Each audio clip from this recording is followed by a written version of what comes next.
আগামী 2 দিনে কি বৃষ্টি আসছে উপকূলীয় জেলায়? বড় আপডেট। পশ্চিমবঙ্গের আবহাওয়া নিয়ে এই মুহূর্তের সবচেয়ে বড় প্রশ্ন, আগামী 48 ঘণ্টার মধ্যে কি সমুদ্র উপকূলীয় জেলাগুলিতে বৃষ্টি নামবে? বিশেষ করে দক্ষিণ 24 পরগনা, পূর্ব মেদিনীপুর এবং সুন্দরবন এলাকার মানুষ এখন আকাশের দিকে তাকিয়ে। বর্তমান আবহাওয়া পরিস্থিতি বিশ্লেষণ করলে স্পষ্টভাবে বোঝা যাচ্ছে বঙ্গোপসাগরের ওপর তৈরি হওয়া নিম্নচাপ এবং তার প্রভাবেই এই পরিবর্তন আসতে পারে। বিশেষ করে বঙ্গোপসাগরের ওপর সমুদ্রপৃষ্ঠের তাপমাত্রা বেড়ে যাওয়ায় বায়ুমণ্ডলে অস্থিরতা তৈরি হয়েছে, যা বৃষ্টির জন্য অত্যন্ত গুরুত্বপূর্ণ একটি ফ্যাক্টর। কেন এই পরিবর্তন? কি বলছে আবহাওয়া দপ্তর? আলিপুর আবহাওয়া দপ্তরের সাম্প্রতিক বিশ্লেষণ অনুযায়ী সমুদ্রের ওপর একটি ঘূর্ণাবর্ত সাইক্লোনিক সার্কুলেশন তৈরি হয়েছে। এই ঘূর্ণাবর্তর কারণেই সমুদ্র থেকে প্রচুর জলীয় বাষ্প উপকূলের দিকে ঢুকছে। এই পরিস্থিতিতে সাধারণত যেসব ঘটনা ঘটে, আকাশ মেঘলা হয়ে যায়, বাতাসে আর্দ্রতা বেড়ে যায়, হঠাৎ বজ্রসহ বৃষ্টি শুরু হতে পারে, কোথাও কোথাও ঝোড়ো হাওয়া বইতে পারে। বিশেষ করে দক্ষিণবঙ্গের উপকূলবর্তী অঞ্চলে এই প্রভাব সবচেয়ে বেশি দেখা যায়। কোন কোন জেলায় বেশি প্রভাব পড়তে পারে? এই সম্ভাব্য বৃষ্টির প্রভাব সবচেয়ে বেশি পড়তে পারে দক্ষিণ 24 পরগনা, পূর্ব মেদিনীপুর, উত্তর 24 পরগনা, হাওড়া, কিছু অংশ, কলকাতা বিক্ষিপ্ত বৃষ্টি। তবে উপকূলের কাছাকাছি এলাকায় যেমন দীঘা, মন্দারমণি, কাকদ্বীপ, নামখানা এইসব জায়গায় বৃষ্টির সম্ভাবনা তুলনামূলক বেশি। ঝড় বৃষ্টির আশঙ্কা কতটা?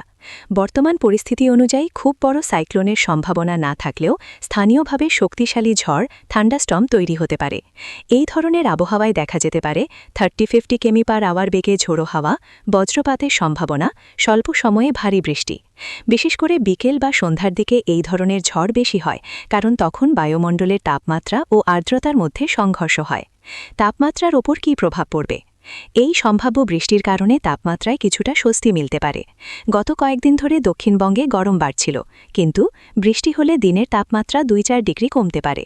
রাতের আবহাওয়া তুলনামূলক ঠান্ডা লাগতে পারে। আর্দ্রতা বেশি থাকায় ঘাম হলেও গরম কম অনুভূত হবে।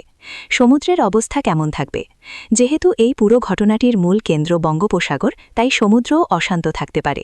মৎস্যজীবীদের জন্য সতর্কতা। সমুদ্রে না যাওয়ার পরামর্শ দেওয়া হতে পারে। ছোট নৌকাগুলিকে তীরে থাকতে বলা হচ্ছে। জলোচ্ছ্বাসের সম্ভাবনা খুব বেশি না থাকলেও ঢেউ উঁচু হতে পারে। সুন্দরবন অঞ্চলে বাড়তি সতর্কতা কেন? সুন্দরবন এলাকা খুবই সংবেদনশীল, কারণ এখানে নদী ও সমুদ্র একসাথে মিশেছে। এই কারণে বৃষ্টি জোয়ার মিললে জলস্তর বাড়তে পারে। নিচু এলাকা প্লাবিত হতে পারে। নদীর বাঁধ দুর্বল হলে ক্ষতি হতে পারে। বাড়তি সতর্কতা কেন? এই পরিস্থিতিতে সাধারণ মানুষকে কিছু বিষয় মাথায় রাখতে হবে। বজ্রপাতের সময় খোলা মাঠে না থাকা, গাছের নিচে আশ্রয় না নেওয়া, বৈদ্যুতিক যন্ত্রপাতি সাবধানে ব্যবহার করা, মৎস্যজীবীরা সমুদ্রে না যাওয়া। সারসংক্ষেপ: প্রথম অংশ। সবকিছু বিশ্লেষণ করে বলা যায় আগামী 2 দিনের মধ্যে উপকূলীয় জেলাগুলিতে বৃষ্টি হওয়ার সম্ভাবনা যথেষ্ট রয়েছে। যদিও বড় কোনো ঘূর্ণিঝড়ের আশঙ্কা নেই, তবু স্থানীয়ভাবে বজ্রসহ বৃষ্টি ও ঝোড়ো হাওয়া হতে পারে। সবচেয়ে বেশি সতর্ক থাকতে হবে দক্ষিণ 24 পরগনা, পূর্ব মেদিনীপুর, সুন্দরবন। দ্বিতীয় অংশ। বৃষ্টি কতটা শক্তিশালী হতে পারে? বিস্তারিত বিশ্লেষণ। আগের অংশে আমরা দেখেছি যে বঙ্গোপসাগরে তৈরি হওয়া ঘূর্ণাবর্ত উপকূলীয় জেলাগুলিতে বৃষ্টির সম্ভাবনা বাড়িয়ে তুলছে।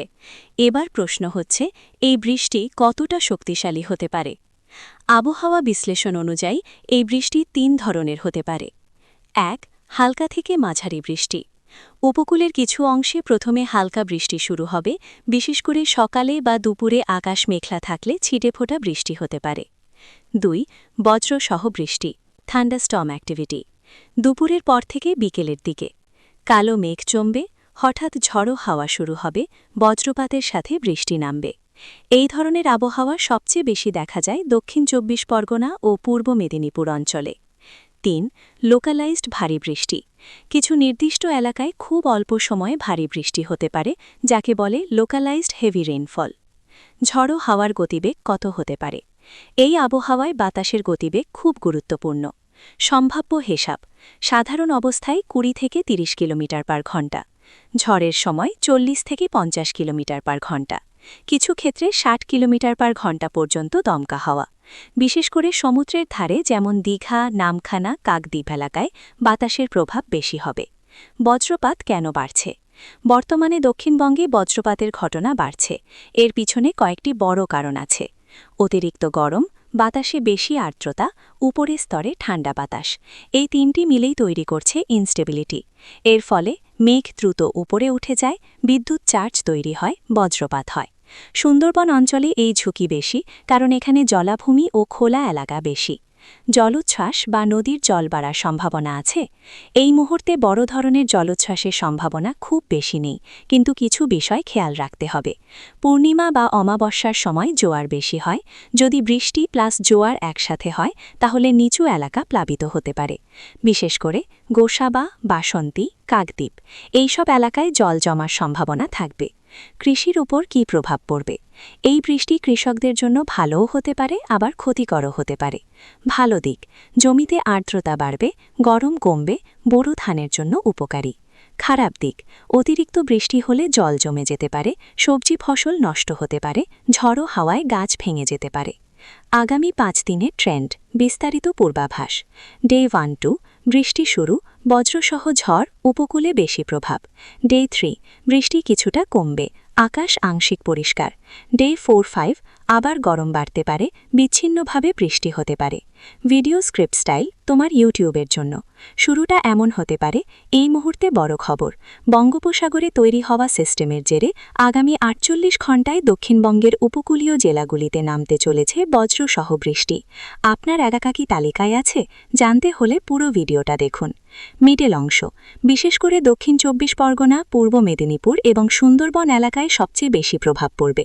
বিকেলের দিকে হঠাৎ ঝড়, বজ্রপাত এবং ভারী বৃষ্টির সম্ভাবনা রয়েছে। শেষ অংশ, তাই সাবধান থাকুন, বিশেষ করে বজ্রপাতের সময় বাইরে বেরোবেন না। মৎস্যজীবীদের জন্য সতর্কতা জারি করা হতে পারে। আবহাওয়ার এই বড় আপডেট পেতে আমাদের চ্যানেলটি সাবস্ক্রাইব করুন। বিশেষ সতর্কতা, গুরুত্বপূর্ণ এই দুদিনে যেগুলো অবশ্যই মাথায় রাখবেন: মোবাইলে আবহাওয়ার আপডেট দেখে নিন। বজ্রপাতের সময় ফোন চার্জে লাগাবেন না। খোলা জায়গায় দাঁড়িয়ে থাকবেন না। সমুদ্রের ধারে গেলে সতর্ক থাকুন। চূড়ান্ত বিশ্লেষণ, সবশেষে বলা যায়, উপকূলীয় জেলাগুলিতে বৃষ্টি হওয়ার সম্ভাবনা উচ্চ। ঝড় বৃষ্টির তীব্রতা মাঝারি থেকে কিছু ক্ষেত্রে বেশি। বড় সাইক্লোনের সম্ভাবনা এই মুহূর্তে নেই।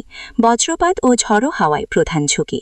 সবচেয়ে বেশি নজরে রাখতে হবে দক্ষিণ 24 পরগনা, পূর্ব মেদিনীপুর, সুন্দরবন।